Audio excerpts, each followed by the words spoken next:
إن الله وملائكته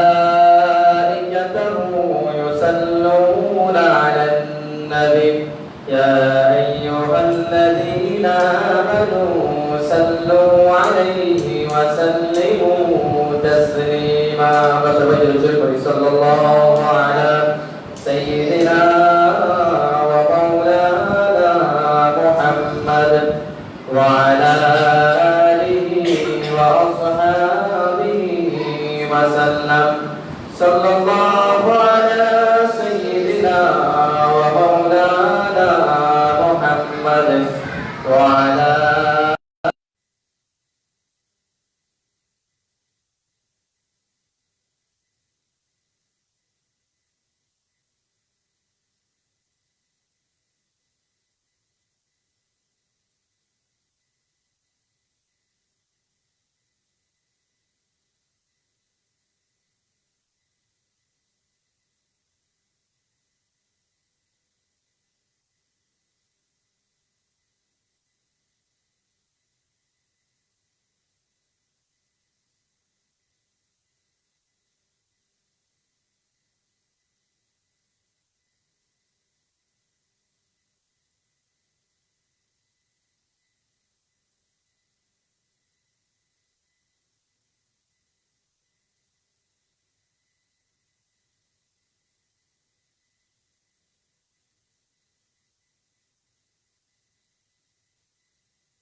কাজের মধ্যে সফলতা সর্বক্ষেত্রে সাল্লাল্লাহু আলাইহি ওয়াসাল্লামের মধ্যে সব গুণ বিদ্যমান ছিল, কারণ তিনি সাইয়্যিদুল মুরসালিন রাহমাতুল্লাহ আলাইহি।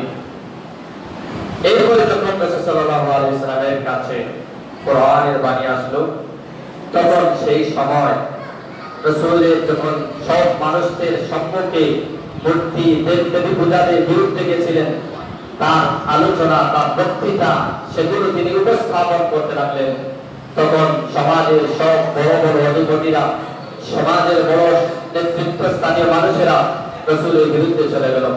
বর্তমান সমাজে গণতান্ত্রিক যে নিয়ম কাঠামো রয়েছে, সেগুলোর বিরুদ্ধে যদি তুমি ইসলামের কথা বলো, ইসলামের রাষ্ট্র ব্যবস্থা কায়েমের পক্ষে বলো, তখন তোমার বিরুদ্ধে বড় বড় মানুষেরা লেলিয়ে উঠবে, তোমার কাজে, তোমার কথাবার্তায় মানুষেরা ভূক্ষেপ করার চেষ্টা করবে। এটা আমাদের বাস্তবিক কথা। তখন সেই সময় 500 বছরে তারা কোনো দিক নির্দেশনা পেয়ে নাই, তারা কোনো সম্পদ প্রদর্শক পায় নাই, যার কারণে তারা এমন ভাবে আল্লাহ তাআলাকে ভুলে গিয়েছিল যে তারা যে আসল মানুষ সেই সংজ্ঞাটাও তারা ভুলে গেছে। যার কারণে রাসূল সাল্লাল্লাহু আলাইহি ওয়াসাল্লামের ঐশী বালিকা শুনতে পেয়েই তারা ফেলে উঠে জ্বলে উঠল। এরপরে যখন রাসূল সাল্লাল্লাহু আলাইহি ওয়াসাল্লাম মক্কা 13 বছরে দাওয়াত দিতেছেন, তিনি নির্যাতিত হচ্ছেন, দাওয়াত গ্রহণ করছে যারা, তারাও নির্যাতিত হচ্ছে, যারা শুনতে পাচ্ছে তারাও গ্রহণ করে নির্যাতিত হচ্ছে।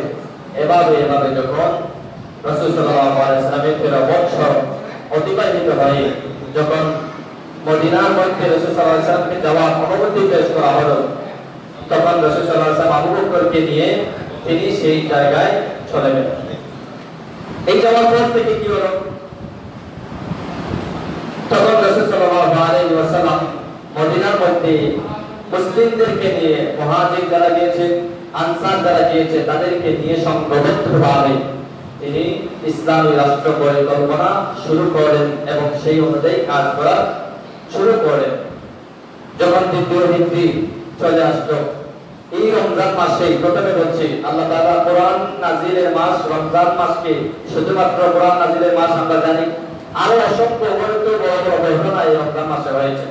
তার মধ্যে দ্বিতীয় হিজরি বদর নামক যুদ্ধ, ঈমান এবং কুফরের মধ্যে সবচেয়ে পার্থক্যকারী এবং মুসলমান যে নির্যাতনে নিপীড়িত ছিল 13 বছর, আরো 2 বছর, 15 বছর থেকে, সেই নির্যাতনের জবাব দিতে গিয়ে, সেই নির্যাতনের প্রতিরোধ জানাতে গিয়ে, সেই নির্যাতনের উপযুক্ত জবাব দিতে গিয়ে তাদের অর্থনৈতিক খরচ, তাদের নেতৃত্বের দোষ, বড় বড় নেতৃত্ব মানুষদের কাছ থেকে তাদের করায়ত্ত আদায় করার জন্য, ইসলাম প্রতিষ্ঠা করার ক্ষেত্রে কোরআন নাজিলের মেসেজ দেওয়ার সাথে যে নির্যাতিত নিপীড়িত হয়েছিল, সেই সময় আসলো তাদেরকে উপযুক্ত জবাব। কখনো যখন মুখ দিয়ে তাদের নিয়ে আলোচনা করে হচ্ছে না, মুখ দিয়ে আলোচনা বক্তৃতার মাধ্যমে তারা হেদায়েতপ্রাপ্ত হচ্ছে না, তখন এক পর্যায়ে আসলো যে তাদের বিরুদ্ধে যুদ্ধ করে। রাসূল সাল্লাল্লাহু আলাইহি ওয়াসাল্লাম বলেছেন, উযিনা লিল্লাযিনা ইউকাতিলুনা, রাসূল সাল্লাল্লাহু আলাইহি ওয়াসাল্লামকে বলা হয়েছে যে আমি ততক্ষণ পর্যন্ত উকাতিলু হাত্তা লা তাশহাদু আন লা ইলাহা ইল্লাল্লাহ, আমি ততক্ষণ পর্যন্ত মানুষের বিরুদ্ধে যুদ্ধ করেই যাব যতক্ষণ না পর্যন্ত মানুষ নিজ ইচ্ছায়, স্বইচ্ছায়, স্বীকৃত সাথে আশহাদু আন লা ইলাহা ইল্লাল্লাহ না বলবে। অর্থাৎ আশহাদু আল্লাহর মাধ্যমে মানুষের জীবনের, ব্যক্তিগত জীবন থেকে, পারিবারিক জীবন থেকে, সামাজিক জীবন থেকে, আন্তর্জাতিক জীবন পর্যন্ত যতক্ষণ পর্যন্ত না আমি ইসলামী প্রতিষ্ঠা না করতে পারবো, ততক্ষণ পর্যন্ত আমার যুদ্ধ থাকতে হবে। এটাই সাল্লাল্লাহু আলাইহি ওয়াসাল্লামের ইসলামী রেনেসাঁ আন্দোলনের মধ্যে অত্যন্ত মুখ্য একটা বিষয় ছিল।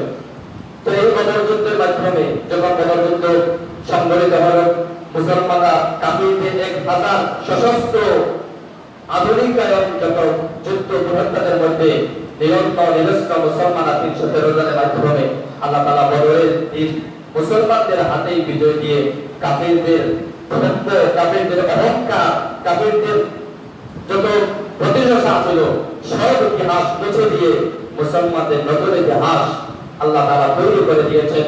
মুসলমানদেরকে প্রতিরোধমূলক করে দিয়েছেন। নির্যাতন নিপীড়ন থেকে যে কিভাবে উদ্ধার হতে হয় সেই মেসেজ আল্লাহ তাআলা হাতে কলমে শিখিয়ে দিয়ে এই বদর যুদ্ধ আল্লাহ তাআলা সমাপন করলেন। গুরুত্বপূর্ণ পর্যন্ত কমাসে পড়ে হয়েছিল রমজানের 17 রমজান, কেউ বলেছেন 24 রমজান। এই রমজানের মাধ্যমে আল্লাহ তাআলা আমাদেরকে আধ্যাত্মিকতার পাশাপাশি ব্যক্তি জীবনকে প্রতিষ্ঠা, পারিবারিক জীবনকে প্রতিষ্ঠা, সামাজিক জীবনকে প্রতিষ্ঠা, আন্তর্জাতিক জীবনকে প্রতিষ্ঠার একটা মুখ্য মেসেজ আল্লাহ তাআলা আমাদেরকে এই বদর যুদ্ধের মাধ্যমে দিয়েছেন। যখন তোমার কথা মানুষ কানে নেবে না, যখন তোমার আলোচনা বক্তৃতা মানুষ কানে নেবা, আল্লাহর ভয়ে যখন তোমার আলোচনা মাধ্যমে ঢুকাবে না, এমন এক পর্যায়ে যখন তোমার হবে, তখন তুমি হাতে কলমে যেভাবে হোক তাদেরকে প্রতিরোধ করে শয়তানি যত কুমন্ত্রণা, শয়তানি যত প্ররোচনা, শয়তানি যত ক্ষত্রমন্ত্র আছে সেগুলোকে তুমি নস্যাৎ করে দাও তোমার যতটুকু শক্তি মাধ্যমে। সেজন্য আমাদেরকে পরিপূর্ণ একটা মেসেজ এই রমজান মাসে আল্লাহ তাআলা দিয়েছেন। যেই মেসেজ, এটা হলো বদর যুদ্ধ। বদর যুদ্ধ ব্যক্তি জীবন, পারিবারিক জীবন, সামাজিক জীবন, আন্তর্জাতিক জীবনকে ইসলামী রাষ্ট্র, ইসলামী যত ক্ষমতা, যত হুকুম আহকাম আছে সেগুলো বাস্তবায়ন করার ক্ষেত্রে যত রকমের ভূমিকা রাখা সম্ভব, যত রকমের নীতিমালা অর্জন করা সম্ভব, সেগুলো আমাদেরকে এই বদর যুদ্ধ থেকে, এই রমজান মাস থেকে আমাদেরকে ছেড়ে দিতে হবে। রমজান মাসে দিনের বেলা না খাওয়া, এটা শুধুমাত্র আল্লাহ তাআলাকে সন্তুষ্ট করার জন্য নয়। রমজানে দিনের বেলা না খাওয়ার মাধ্যমে আমাদেরকে মেসেজ দেওয়া হয়েছে কি?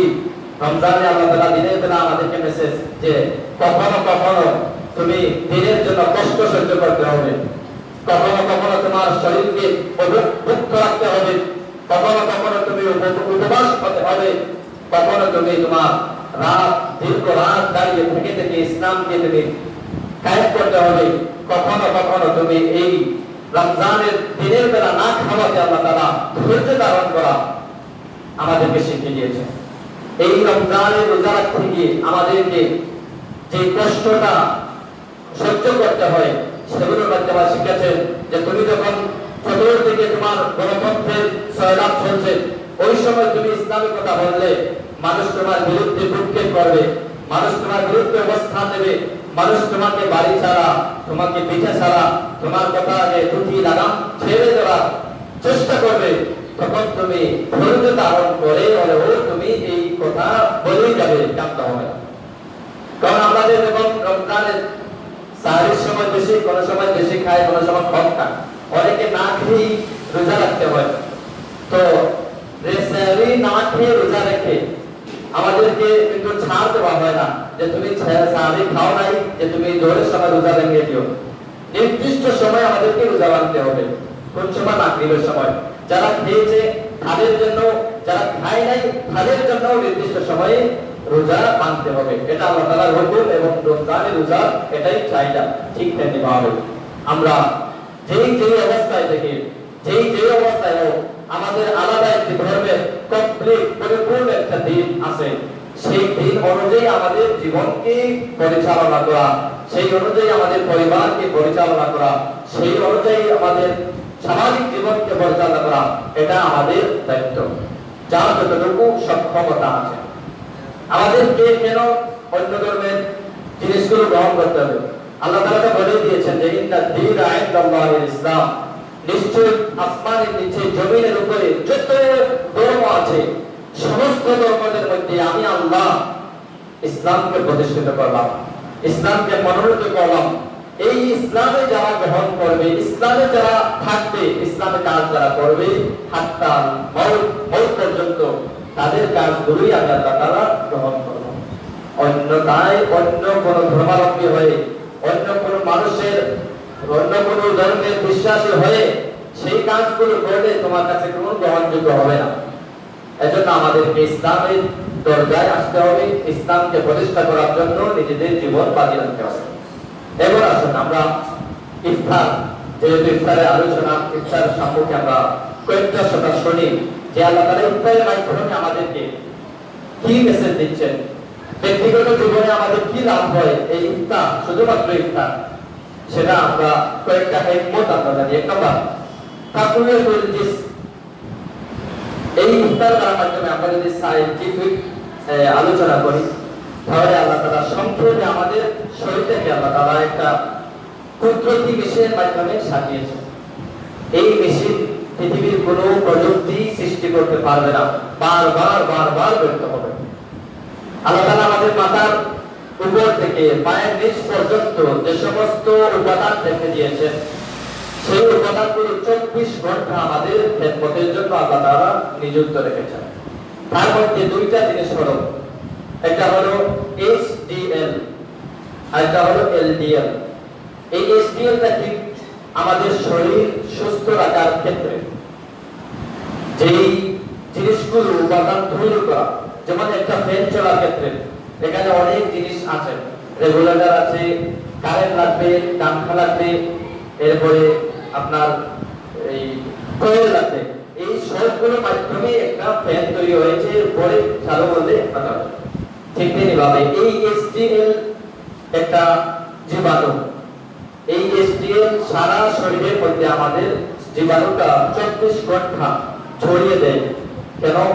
এই জীবাণুগুলো আমাদের শরীরে সচরাচর চলাচল করলে আমাদের শারীরিক যে অসুস্থতা, জ্বর বলেন, কাশি বলেন, আরো যে অসুস্থতা আছে সেগুলো আসবে না, সেগুলো একেবারে প্রতিহত করবে।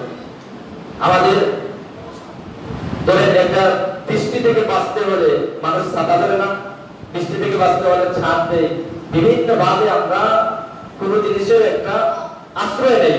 ঠিক তেমনিভাবে আমাদের শরীরকে যদি আমরা সুস্থ রাখতে চাই, যদি আমরা শরীরকে আমরা দীর্ঘমেয়াদী করতে চাই, আরামের সাথে বসবাস করতে চাই, তাহলে আমাদের শরীরে এই HDL এর প্রয়োজন। যদি এই HDL টা আমাদের শরীরে না থাকে তাহলে আমরা সঙ্গে সঙ্গে অসুস্থ হয়ে যাব। বিভিন্ন ভাইরাস আমাদের শরীরের মধ্যে অ্যাটাক করবে, যার কারণে আমাদের শরীরের যে কার্যক্ষমতা, দীর্ঘমেয়াদী যে একটা প্ল্যান ছিল সেগুলো নষ্ট হয়ে যাবে।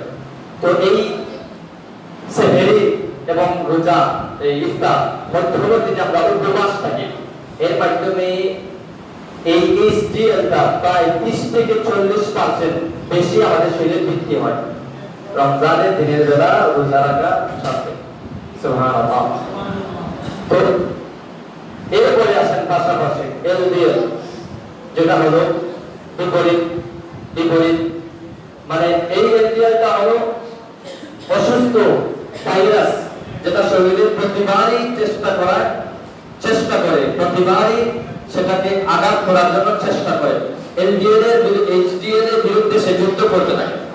যদি আমরা সাহরির পর থেকে ইফতারে আগ পর্যন্ত না খাই, তাহলে আমাদের এই LDL টা শরীরে যে আছে সেটা একেবারে নিমিষে মারা যায়। সুবহানাল্লাহ। দেখবেন অনেক মানুষের পেট মোটা হয়ে যায়, অনেক মানুষের শরীরে অস্বস্তি করে, বেশি সময় হাঁটতে পারে না, বেশি সময় মাথা ঘোরায়, বেশি সময় সে কাজ করতে পারে না, কার্যক্ষমতা হারিয়ে যায়, বিভিন্ন ভাবে সক্ষমতার শিকার হয়। যদি কোনো ব্যক্তি রমজানের রোজা রাখে ভালোভাবে, তাহলে রমজান শেষ হওয়ার পরে তার যে অসুস্থতা, তার যে অক্ষমতা, তার যে অকার্যতা শরীরের মধ্যে ছিল সবগুলো সে সাঙ্গা করে ফেলবে। তাহলে আমরা সাধারণত রোজার সায়েন্টিফিক দিক দিয়ে, আমাদের শারীরিক দিক দিয়ে একটা লাভ পেলাম। আসেন আরেকটা লাভ, সেটা হলো আমরা যে খাবার খাই, সেহরির সময় গরুর গোশত খেয়েছেন, মুরগির গোশত খেয়েছেন, মাছ খেয়েছেন, বিভিন্ন ভাবে খেয়েছেন, এই খাবারগুলো শরীরে গিয়ে পেটে গিয়ে মাত্র 6 ঘন্টা অবস্থান করে। পেটে আল্লাহ তাআলা কিছু খিলা রেখে দিয়েছেন, যেগুলো খাবার দিয়ে হজম করে বিভিন্ন ভাবে তারা বাঁচাই জাস্টিফাই করে আমাদের শরীরের মধ্যে বন্টন করে। কিছু খাবারকে তারা জাস্টিফাই করার পরে শরীরের যে ভিটামিন আছে সেগুলো রেখে দেয়, যেগুলো অপদার্থ আছে অর্থাৎ পেশাবের রাস্তা দিয়ে দেয়, পায়খানার রাস্তা দিয়ে দেয়। এভাবে একটা মেইনটেইন 24 ঘন্টা আমাদের চলতেছে। তো এই প্রোগ্রামগুলো সারা বছর ব্যাপী 24 ঘন্টা একেবারে বিরতিহীনভাবে চলতেছে। তো আমাদের সাধারণত একটা ফ্যান যদি 7-8 ঘন্টা প্রতিদিন চলে, তাহলে ফ্যানের কয়েল কয়েকদিন পরে ফিউজ হয়ে যাবে, মেশিন কয়েকদিন পরে ফিউজ হয়ে যাবে। আমাদের শরীরে আমরা যদি 3 দিন এক রাত না ঘুমাই, তাহলে পরের দিন উঠে কাজ করার মতো আমাদের শক্তি থাকবে না।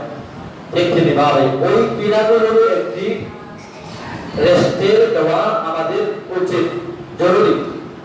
তো আমরা এই সেহরি খাওয়ার পরে 24 ঘন্টা 6 ঘন্টা যদি আমরা হিসাব করি, 5টা 6টা 7টা 8টা 9টা 10টা 10টার মধ্যে আমাদের পেটে সব খাওয়া শেষ হয়ে যায়। এরপরে 11 12 1 2 3 4 আরো যে 6 5 6 8টা আছে, এই 6 ঘন্টাগুলোতে তারা একটু রেস্ট নেয়। পরে যখন আবার আমরা ইফতারের সময় খাবার খাই, তখন তাদের আবার কাজ শুরু করে। তো আমরা যদি সারা বছর আমরা 24 ঘন্টায় খাচ্ছি, এই উপকারগুলো আমাদেরকে বিনা টাকায় বিনা পয়সায় পরিশ্রম দিয়ে যাচ্ছে আল্লাহ তাআলার হুকুমে। আমরা যদি এই রমজানের দিনের বেলা 30টি রমজান দিনের বেলা 6 ঘন্টা করে 30 দিনে 6 ঘন্টা তাদেরকে একটু বিরতি দেই, তাহলে আমাদের সারা বছর এই বোকাগুলো উদ্যমতার সহিত, এই বোকাগুলো পূর্ণ শক্তির সহিত, এই বোকাগুলো পূর্ণ সুস্থতার সহিত আমাদের এই খাবারগুলো মেনটেন করতে সক্ষম হবে। এজন্য আল্লাহ তাআলা আমাদেরকে আদেশ করছেন যে এই রমজানে রোজা রাখো, তোমাদেরকে এই বোকাগুলো তোমাদের শক্তি অর্জন হবে, এই স্টিল বৃদ্ধি পাবে, এলডিএল একেবারে নষ্ট হয়ে যাবে, তোমাদের শরীরের যে সুস্থতা অবকাঠামো আছে সেগুলো আরো সুস্থ সবল হয়। সুবহানাল্লাহ। তাহলে আমরা রমজানের রোজা রাখার ফজিলতের পাশাপাশি আমরা শারীরিক সুস্থতার একটি দিক নির্দেশনা পাচ্ছি। শারীরিক একটি সুস্থ রাখার জন্য আমরা একটা উপাদান পাচ্ছি। শারীরিক একটি আমরা শরীরকে সুস্থ রাখার ক্ষেত্রে ঔষধের বড় মহামূল্যবান ঔষধ পাচ্ছি, সেটা হলো রোজা রাখা। পাশাপাশি আমরা যদি সামনে আসতে শাওয়ালের 6টি রোজা আছে, মাসে 3 দিন রোজা আছে, রাসূল সাল্লাল্লাহু আলাইহি ওয়াসাল্লাম সেটা রাখেন। এগুলো যদি আমরা রাখি, তাহলে আমাদের পেট অতিরিক্ত মোটা হয়ে যাওয়া, শরীরে অতিরিক্ত চর্বি জমা, শরীরে অতিরিক্ত সুগার জমা, সেগুলোর মাধ্যমে ডায়াবেটিস হয়, ক্যান্সার হয়, আলসার হয়, আরো শরীরের মধ্যে যত নতুন আবিষ্কৃত যে রোগ আছে সেগুলো থেকে আমরা বাঁচতে পারবো যদি এই রোজাগুলো আমরা পূর্ণভাবে রাখতে পারি। সুবহানাল্লাহ। তাহলে আমরা বাস্তবিক করতে রোজা আমরা ফজিলত পেলাম। এরপরে আসেন আসিয়া ও তাকওয়াতুল জিসম, স্বাভাবিক একটা সুস্থতা নিয়ে আসে ইফতার করার পরে। আসিয়া ও ইউসাফুল জিসমি ওয়াল ইফতার ইউঈদুল্লাহ ইলাইহি কুওয়াতি ওয়া রাসাতিহি। এই ইফতার করার পরে আমাদের মধ্যে সারা দিন যে আমরা খাবার খাই নাই, সারা দিন আমরা পান করি নাই, এই পান করার ক্ষেত্রে আমাদের না করার ক্ষেত্রে যে অসুস্থতা হয়েছিল, ইফতার করার পরে আমাদের এই অসুস্থতা আর থাকে না। তাহলে ইফতারের প্রথম কথা। এরপরে 2 নম্বর হলো শুকরুল্লাহ নি'মাতিল্লাহ। আল ইফতার হুয়া শুকরুল্লাহ আলা তাআলা আলা নি'মাতিত তুআম ওয়াশ শারাব আল্লাযী হারাম আল্লাহ মিনহা আস-সাইম খিলাল আন-নাহার। আমরা যে দিনের বেলা ইফতারের শুরু থেকে ইফতারের আগ পর্যন্ত না খেয়ে খাবার পানীয় বলেন খাদ্য বলেন যে এগুলো যে আমরা খাই নাই, না খাওয়ার যে একটা আমরা যে অভাব হচ্ছিলাম, মুখামুখি ছিলাম, ধরেন এখন আসরের পরে পানি খাওয়া খুব ইচ্ছা করছে কিন্তু খেতে পারছি না, এই যে একটা নিজেকে একেবারে অসহায় মনে হয় যখন আমরা ইফতারের পানি ইফতারের খাদ্যগুলো যখন পান করি গ্রহণ করি, তখন আমাদের শরীরের মধ্যে যে অস্বস্তিটা, শরীরের মধ্যে যে আমাদের এই দুর্বলতা মুহূর্তের মধ্যেই চলে যায়। তাহলে ইফতারের আরেকটা ফজিলত যে আল্লাহ তাআলা শুকর আমরা কেমনে করি, যে একটু আগে আমাদের জন্য হারাম ছিল, একটু আগে আমাদের জন্য গ্রহণ করা অবৈধ ছিল, এবার আমাদেরকে আল্লাহ তাআলা হালাল করে দিয়েছেন। আর আমাদের পেটের মধ্যে যে খাবার দিয়েছেন সেগুলো যে আমাদের কি শান্তি দিচ্ছে, সেগুলো আল্লাহ তাআলা একমাত্র। এরপরে আসেন ইফতার করার পরে আমাদের বাহ্যিক দৃষ্টিতে যদি আমরা আনন্দিত হই, ইদখাল সুরুরি আলা নাফসি আল ইফতারি ইউসিরু নাফসি ওয়া ইয়াদখুলু আলাইহা আল বাহজা বা'দা ইয়াউম তাওয়িল মিন সিয়াম। দীর্ঘ সময় 13 ঘন্টা 14 ঘন্টা আমরা রোজা রেখেছি, আমরা যে নিজেকে অসহায় মনে হয়েছিল, পরিবারের সবাই না খেয়ে আছে, উপবাস আছে, সেই যে একটা অসহায়ত্ব হয়, ইফতার করার পরে সেই অসহায়তা আমাদের মধ্যে চলে যায়, পরিবর্তে আমাদের মধ্যে আনন্দ চলে আসে, পরিবর্তে আমাদের মধ্যে খুশি চলে আসে, একে অন্যের প্রতি আনন্দ উল্লাসের মাধ্যমে আমরা কথা বলতে পারি, কথা শুনতে পারি। সুবহানাল্লাহ। তাহলে এখন আমরা শুনলাম ইফতার করার হিকমত, এখন আছেন ইফতার করার ফজিলত। যারা ইফতার করাবে, আজকে যে আয়োজন হয়েছে, যারাই টাকা দিয়েছে, যারাই অংশগ্রহণ করেছে, তাদের কি মর্যাদা আল্লাহ তাআলা রেখে দিয়েছে। রাসূল সাল্লাল্লাহু আলাইহি ওয়াসাল্লাম হাদিসের মধ্যে বলেছেন, আন যায়েদ ইবনে খালিদ আল-জুহানি রাদিয়াল্লাহু তাআলা আনহু قال قال رسول الله صلى الله عليه وسلم নবী সাল্লাল্লাহু আলাইহি ওয়াসাল্লামের সাহাবী যায়েদ ইবনে খালিদ জুহানি রাহমাতুল্লাহ রাদিয়াল্লাহু তাআলা বলেন, নবী সাল্লাল্লাহু আলাইহি ওয়াসাল্লাম বলেন, قال رسول الله صلى الله عليه وسلم من فطر صائما كان له مثل اجره।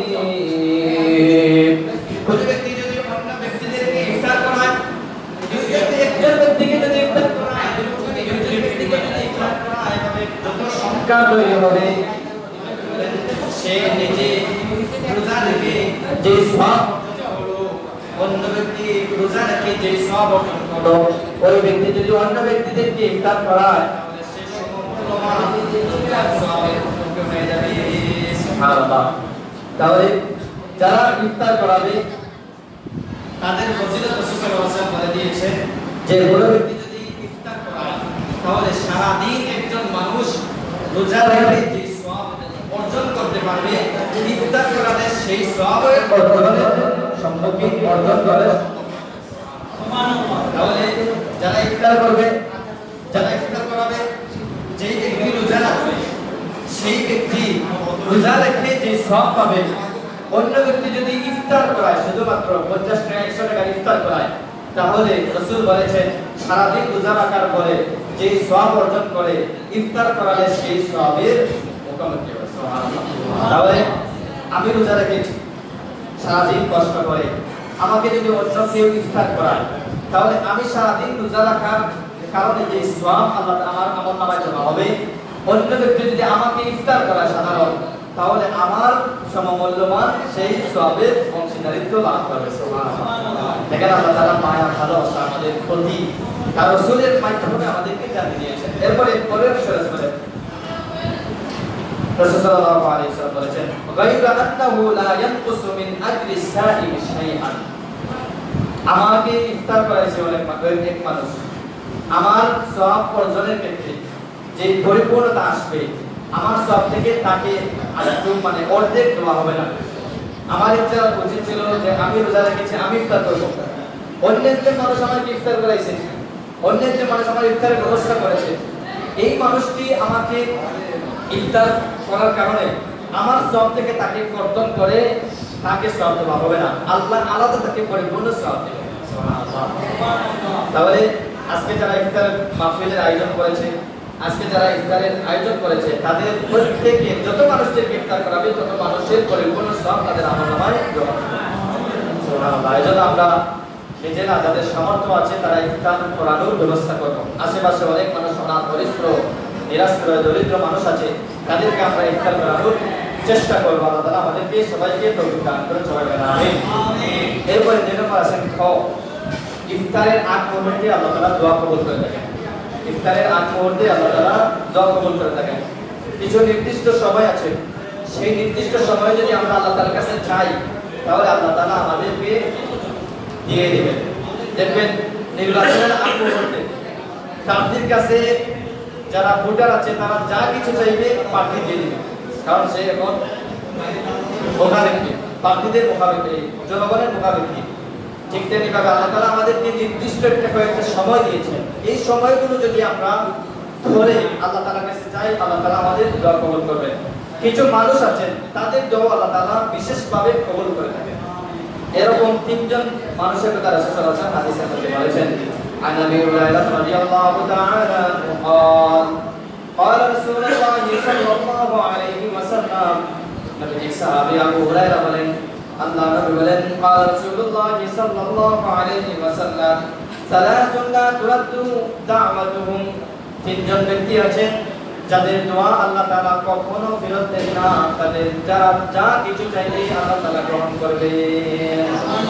এক নাম্বার আল ইমানুল আদিল, ন্যায়পরায়ণ শাসক, ন্যায়ের ভিত্তিতে কোরআনের মাধ্যমে, হাদিসের মাধ্যমে ইসলাম যেভাবে বলে সেভাবে সে সমাজ পরিচালনা করে, ইসলাম যেভাবে চায় সেভাবে সে সমাজ পরিচালনা করে, ন্যায় ইনসাফ ভিত্তিক সে সমাজ প্রতিষ্ঠার ক্ষেত্রে ভূমিকা রাখে।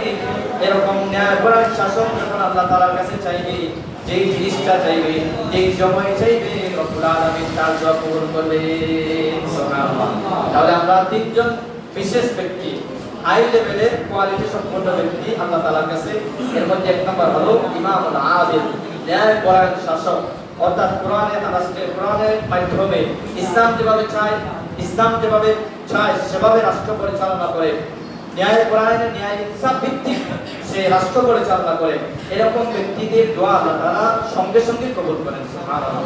তাহলে সাধারণ মুসলমান থেকে, সাধারণ ইমানদার থেকে, সাধারণ রোজা নামাজি, সাধারণ হজ করেওয়ালা চেয়ে একজন ন্যায়পরায়ণ ন্যায় ইনসাফ ভিত্তিক রাষ্ট্র পরিচালনাকারীর মর্যাদা আল্লাহ তাআলার কাছে বহু গুণে আল্লাহ তাআলার কাছে গ্রহণযোগ্য, বেশি মর্যাদাবান। সেজন্য আমরা পরিবারে যেভাবে আল্লাহ তাআলা যতটুকু জানি ইসলাম সম্পর্কে, ততটুকু পরিবারের মধ্যে আমরা ইসলাম কায়েম করার চেষ্টা করব, সমাজে সেই ভূমিকা রাখার চেষ্টা করব। আল্লাহ তাআলা আমাদেরকে তৌফিক দান করুন। আমিন। এরপর আসেন 2 নম্বর, ওই তিনজন ব্যক্তি যাদের দোয়া আল্লাহ তাআলা সরাসরি কবুল করে থাকবেন। এরপরে 2 নম্বর হলো ওয়াসাইমুন হাত্তা ইয়াফতুরা, সেহরির পর থেকে ইফতার পর্যন্ত সমস্ত মুসলমানরা যারা রোজা রাখে তারা আল্লাহ তাআলার কাছে এমন গ্রহণযোগ্য হিসাবে বিবেচিত। তার মুখ দিয়ে যদি তাদের ফাঁকা দিয়ে মুখে দুর্গন্ধ বের হয়, তাহলে আল্লাহ তাআলা বলেন সেই দুর্গন্ধটা আমার কাছে মেশকিয়াম করেছে শ্রেষ্ঠ। ঠিক তেমনি ভাবে আল্লাহ রাব্বুল আলামিন আল্লাহ রাসূল বলেছেন, ওই ইফতার, ওই রোজাদার ব্যক্তি যদি সেহরির পর থেকে ইফতার পর্যন্ত যে কোনো সময় আল্লাহ তাআলার কাছে যদি কোনো কিছু চায়, তাহলে আল্লাহ তাআলা তার কাছ থেকে সঙ্গে সঙ্গে কবুল করে নেন। সুবহানাল্লাহ।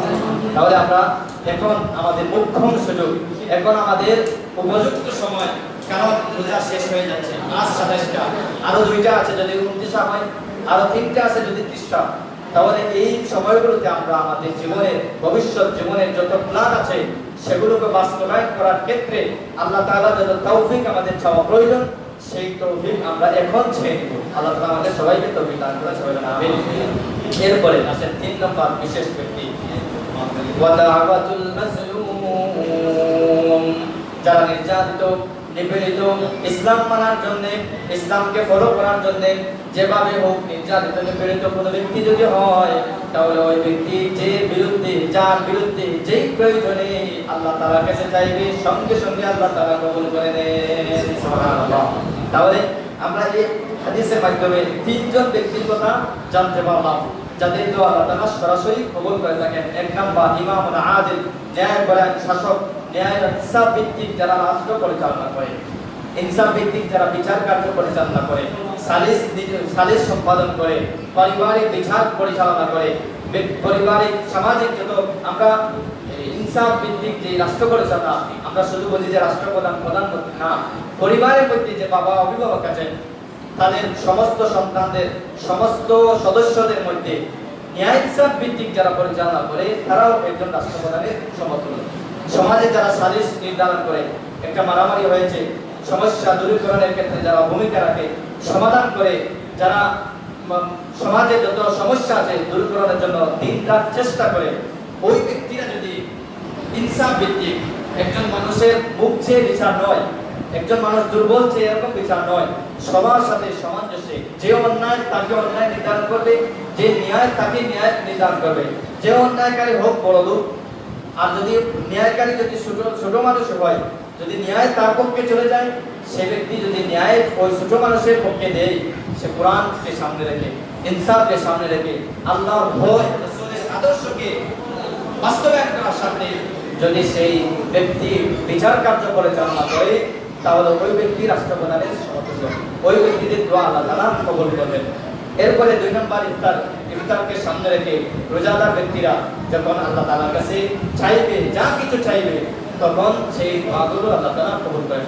আমরা এই রমজান মাস উদযাপিত করছি, আমরা কি কি দোয়া করব আল্লাহ তাআলা কোরআনের মধ্যে বিভিন্নভাবে আমাদেরকে বলে দিয়েছেন। এর মধ্যে সমস্ত রাসূলগণ এই দোয়া চেয়েছেন, আমাদের নবী এই দোয়া চেয়েছেন, এরপরে সাহাবীগণ এই দোয়া করেছেন। স্বয়ং আল্লাহ তাআলা আমাদেরকে বলে দিয়েছেন যে তোমরা দোয়ার মধ্যে এই কথাগুলো বলো। এর মধ্যে একটা হলো আল্লাহ তাআলা কোরআনে বলেছেন রব্বানা আতিনা ফিদ দুনিয়া হাসানাতাও ওয়া ফিল আখিরাতি হাসানাতাও ওয়া কিনা আযাবান নার। কোন বান্দা যদি দোয়ার মধ্যে বলে রব্বানা আতিনা, হে রব্বুল আলামিন আমাদেরকে দান করো ফিদ দুনিয়া হাসানা, আমাদেরকে দুনিয়ার মধ্যে পরিচালনা করার ক্ষেত্রে ব্যক্তিগত জীবন, পারিবারিক জীবন, সামাজিক জীবন, যা কিছু প্রয়োজন আছে ক্ষুদ্র থেকে ক্ষুদ্রতর, বৃহৎ থেকে বৃহত্তর যত কিছু আছে সব কিছু পরিচালনার ক্ষেত্রে আমার যত কল্যাণ, যত প্রয়োজন রয়েছে সব কল্যাণ আমাকে দুনিয়ার মধ্যে দান করো। সুবহানাল্লাহ। তাহলে আল্লাহ তাআলা আমাদেরকে নিজেই শিখিয়ে দিয়েছেন যে তোমরা বলো দুনিয়ার কল্যাণ চাই, দুনিয়া আমার জন্য যে কল্যাণ রয়েছে সেই কল্যাণগুলো আমি চাই। এরপরে আল্লাহ কোরআন পরে অংশ বলেছেন ওয়া ফিল আখিরাতি হাসানা। আল্লাহ আমাদের মুসলিমরা তো দুনিয়ার মধ্যে চিরস্থায়ীভাবে থাকার জন্য আসে নাই। আমরা মুসলমানরা মনে প্রাণে বিশ্বাস করি যে আমাদের পরকাল রয়েছে, কবরে জিন্দেগি রয়েছে, হাসরে জিন্দেগি রয়েছে, ফুলসিরাতে জিন্দেগি রয়েছে, কিয়ামতের দিন সবাই আল্লাহর সামনে দাঁড়াবে, সেগুলো আমরা বিশ্বাস করি। এজন্য রব্বুল আলামিন আপনার কাছে আমরা চাইছি আমাদের হায়াতে থাকা অবস্থায়, দেহে রূহ থাকা অবস্থায় আমরা চাচ্ছি দুনিয়ার কল্যাণ দেওয়ার পাশাপাশি আমাদেরকে আখিরাতের কল্যাণ দান করো। সুবহানাল্লাহ। তাহলে দুইটা কথার মধ্যে আমাদের দুনিয়া এবং আখিরাত চলে আসছে। মুফাসসিরিন কেরাম বলেছেন রব্বানা আতিনা ফিদ দুনিয়া হাসানা ওয়া ফিল আখিরাতি, দুনিয়া হাসানা যেটা আছে এখানে মধ্যে 10টি হাসানার কথা আল্লাহ তাআলা একটি শব্দের মধ্যে ঢুকিয়ে দিয়েছেন। এখানে আপনার সুস্থ শরীর হতে পারে, টাকা পয়সা হতে পারে, পারিবারিক শান্তি হতে পারে, সামাজিক শান্তি হতে পারে, আরো অসংখ্য অগণিত যত কল্যাণ রয়েছে সেই কল্যাণ একটা কথার মাধ্যমে আমাদের উদ্ধার হয়ে যাচ্ছে। এরপরে শেষ এই আয়াতের শেষ অংশে আল্লাহ তাআলা বলেন ওয়া কিনা আযাবান নার। রব্বুল আলামিন আমরা মুসলমান হয়েছি, তুমি আমাদেরকে মায়া করে ভালোবাসে না চাইতেই আমাদেরকে মুসলমান বানিয়েছো, মুসলমানের ঘরে জন্ম দিয়েছো, মুসলমান অনুসারী হিসাবে আমাদেরকে তুমি গ্রহণ করেছো, তোমার সর্বশ্রেষ্ঠ গ্রন্থ আল কোরআনের অনুসারী বানিয়েছো, তোমার সর্বশ্রেষ্ঠ রাসূলের অনুসারী হিসাবে বানিয়েছো। তুমি আমাদেরকে মায়া করে ভালোবাসে এই রমজানের দিনে গলা রোজা রাখার জন্য আমাদেরকে তো গ্রহণ করেছো, তারপর প্রতিদিন 5 ওয়াক্ত নামাজ পড়ার জন্য আমাদেরকে তৌফিক দিয়েছো, হালাল হারাম বাছাই করে খাওয়ার জন্য আমাদেরকে তুমি সেই মন মানসিকতা তৈরি করে দিয়েছো। রব্বুল আলামিন আমরা যে 60 বছর 70 বছর যেই যতটুকু হায়াত পাই এই হায়াতের মাধ্যমে যেন তোমাকে সন্তুষ্ট করে, তোমার কাজ করে, তোমাকে রাজি সন্তুষ্ট খুশি করে আমরা যেন পরকালে তোমার সন্তুষ্ট অর্জন করে চিরস্থায়ী ঠিকানা জান্নাতের মধ্যে যেন ঢুকে যায়। সুবহানাল্লাহ। তাহলে আমাদের সর্বশেষ গ্রন্থ হলো জান্নাত, সর্বশেষ গন্তব্য হলো আল্লাহ তাআলার দিদার, সর্বশ্রেষ্ঠ গ্রন্থ হলো আমাদের জান্নাত, চিরস্থায়ী সুখ, সেখানে অশান্তি, সেখানে অরাজকতা, সেখানে মারামারি ফিতনা ফাসাদ কিছুই থাকবে না, শুধু শান্তিই থাকবে। সেই শান্তির বাসী, সেই শান্তির অবস্থানে আমরা যেতে চাই। পাশাপাশি যেখানে অশান্তি, যেখানে ফিতনা ফাসাদ এবং আযাব গজব যন্ত্রণা, যেখানে সীমাবদ্ধ জাহান্নাম, সেই জাহান্নাম থেকে আমাদেরকে আল্লাহ তুমি আমাদেরকে রক্ষা করো। ওয়া কিনা আযাবান নার, জাহান্নামের আগুন থেকে আমাদেরকে আল্লাহ তুমি রক্ষা করো। এই দোয়া আমাদেরকে। তাহলে আমরা এই আয়াতের মধ্যে ঠিকঠাক কথা, ঠিকঠাক মেসেজ আল্লাহ তাআলা আমাদেরকে দিয়েছেন। 1 নাম্বার দুনিয়ার হাসানা, দুনিয়া যত কল্যাণ আছে সেগুলো। 2 নাম্বার হলো আখিরাতের হাসানা কল্যাণ। এরপরে সর্বশেষ আল্লাহ বিশেষভাবে আয়াতের মধ্যে ঢুকিয়ে দিয়েছেন যে বলো ওয়া কিনা আযাবান নার, আল্লাহ আমরা আপনার কাছ থেকে জাহান্নামের আযাব থেকে, জাহান্নামের আগুন থেকে তোমার কাছে 24 ঘন্টা নিরাপদ আছে। আমাদেরকে তুমি ক্ষমা করো। কবরের জীবন থেকে আমাদের জাহান্নামের যারা সওয়াল দিতে পারবে না তাদের জাহান্নাম শুরু হয়ে যাবে। এখান থেকে যেন আমাদেরকে আল্লাহ তাআলা নিরাপদে জান্নাতে পৌঁছে দেন, সেই কাজগুলো আমাদেরকে দুনিয়ার মধ্যে করার, দুনিয়ার মধ্যে যাপন করার, উদযাপন করার জন্য আল্লাহ তাআলা আমাদেরকে তৌফিক দান করেন। সেজন্য আল্লাহ তাআলার কাছে আমরা তৌফিক চাই। এরপর রাসূল সাল্লাল্লাহু আলাইহি ওয়াসাল্লাম, এরপর আল্লাহ রাব্বুল আলামিন বলেন আরো কয়েক জায়গায় যে মুত্তাকি বান্দাদের বিশেষ বিশেষ মর্যাদা, মুত্তাকি বান্দাদের বিশেষ বিশেষ কার্যক্রম, মুত্তাকি বান্দাদের বিশেষ বিশেষ মর্যাদার মধ্যে আল্লাহ তাআলা আমাদেরকে করে দিয়েছেন। এরপরে আসেন আমরা ইফতারের ফজিলতের মধ্যে 3 নাম্বার যে তাড়াতাড়ি ইফতার করা। রাসূল সাল্লাল্লাহু আলাইহি ওয়াসাল্লাম আমাদেরকে উৎসাহ করেছেন যে তাড়াতাড়ি তোমরা ইফতার করো। সাহারি করার ক্ষেত্রে বলেছেন তোমরা একটু দেরিতে সাহারি করো। আর ইফতার করার ক্ষেত্রে রাসূল সাল্লাল্লাহু আলাইহি ওয়াসাল্লাম আমাদেরকে ইফতার তাড়াতাড়ি করার জন্য বলেছেন।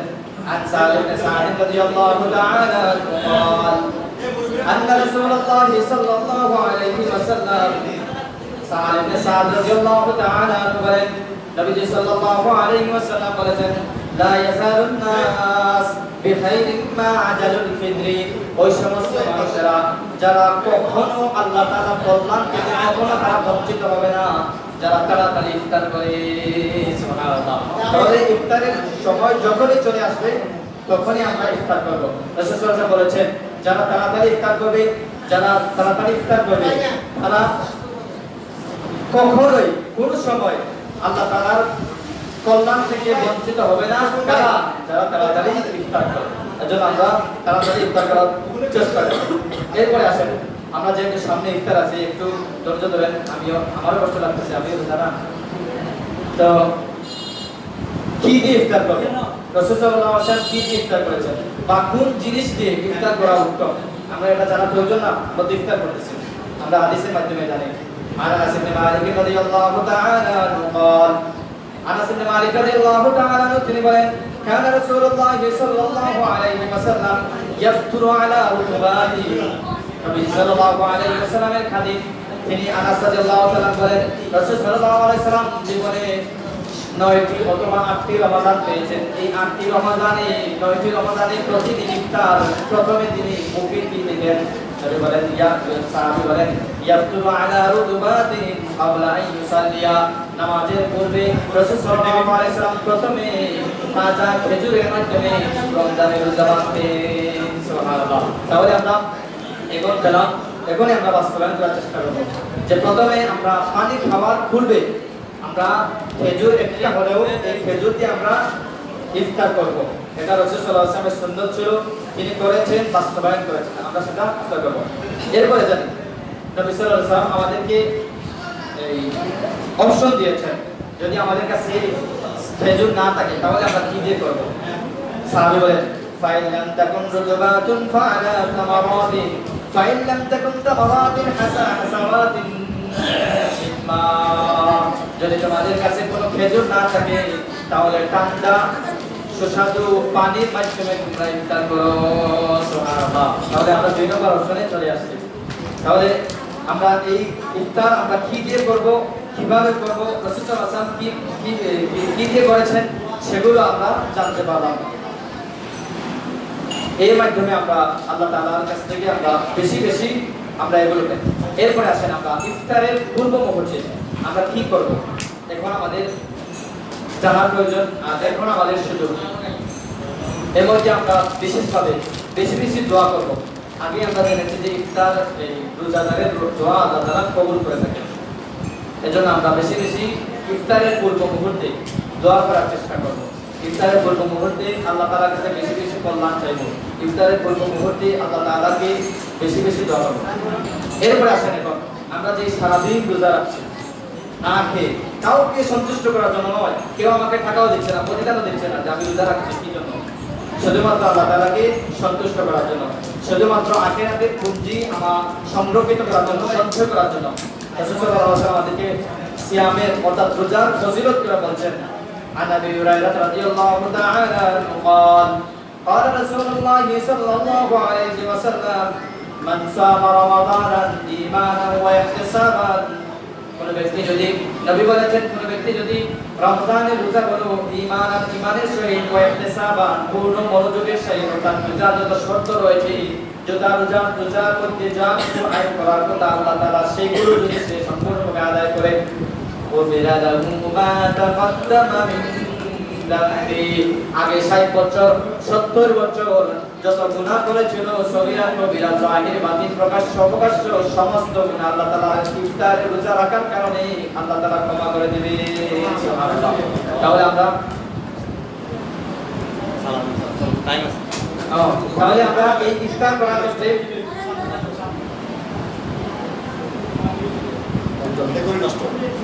তাহলে আমরা এই রোজার ফজিলত আমরা জানতে পারলাম, ইফতারের ফজিলত জানতে পারলাম। রাসূল সাল্লাল্লাহু আলাইহি ওয়াসাল্লাম আমাদেরকে জানিয়ে দিয়েছেন যে আমরা এই যে দিনের বেলা না খেয়ে রোজা রাখছি দিনের বেলা না খেয়ে যে আমরা এই অত কষ্ট করে রোজা রাখছি, কি হলো যে এই রমজানের মাধ্যমে আমাদেরকে পূর্বের সমস্ত গুনাহ মাফ করে দেওয়ার জন্য আল্লাহ তাআলা ওয়াদা করেছেন। আল্লাহ তাআলা ওয়াদা করেছেন যে আমরা যদি এই রমজানের রোজা ঈমানের সহিত পূর্ণ শ্রদ্ধা মোতাবেক রোজাগুলো রাখি, তাহলে আল্লাহ রাসূল বলেছেন গুফিরা লাহু মা তাকাদ্দামা মিন যামবি, তাহলে আমাদের পূর্বের সমস্ত গুনাহ আল্লাহ তাআলা ক্ষমা করে দিবেন। এরপরে আসেন আরেকটা ফজিলত আছে রোজা রাখা। রাসূল সাল্লাল্লাহু আলাইহি ওয়াসাল্লাম বলেন, আস্তে আস্তে করেন, আস্তে আস্তে কোনো কথা বলেন না।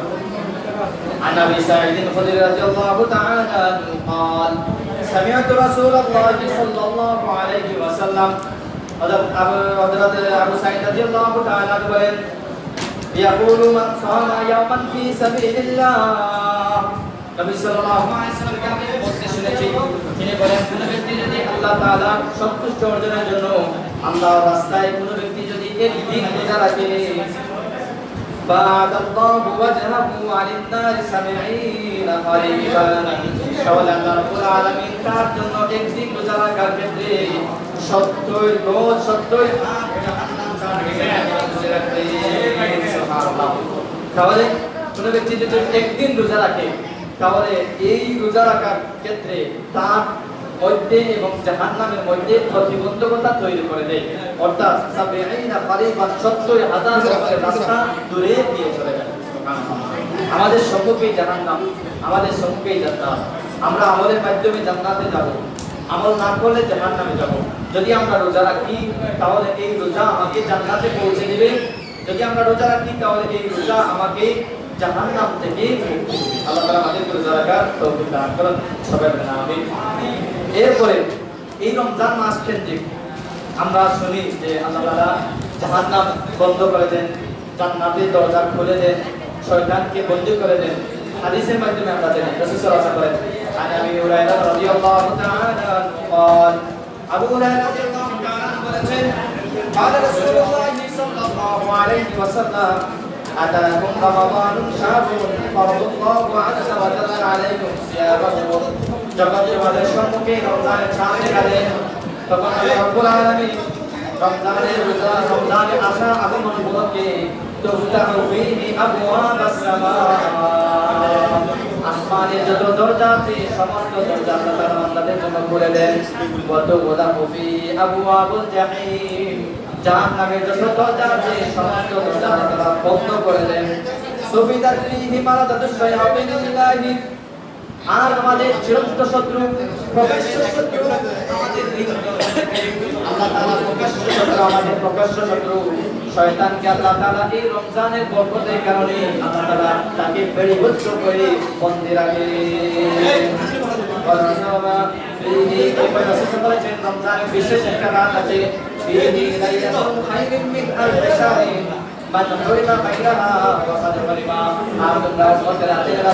এই রমজান মাসে একটা রাত রয়েছে, যে রাতটা তোমাদেরকে আল্লাহ তাআলা 1000 মাসের চেয়ে উত্তম করে স্বীকৃতি দিয়েছে। তাই আমরা যতগুলো আমি আলোচনা করছি, আল্লাহ তাআলা আমাকে আলোচনা করার, আমল করার তৌফিক দান করুন, আপনাদেরকে আমল করার তৌফিক দান করুন, এবং আজকে যারা অ্যারেঞ্জ করেছেন তাদেরকে আপনারা যারা সাহায্য করেছেন আপনাদেরকে আল্লাহ তাআলা দুনিয়ার কল্যাণ দান করুন, আখিরাতের কল্যাণ দান করুন। এবং আজকে ইফতার করার পূর্ব মুহূর্তে আমরা আজকে আল্লাহ তাআলা কিছু করব, তৌফিক দান করুন। আমি যা বলেছি ভুল কথাবার্তা যদি ভুল ভ্রান্তি হয়ে থাকে আমাকে ক্ষমা করবেন। আমিন ওয়া আমিন। আসসালামু আলাইকুম ওয়া রাহমাতুল্লাহ। আমরা দোয়া করব, আপনারা আলোচনায় বসে থাকবেন।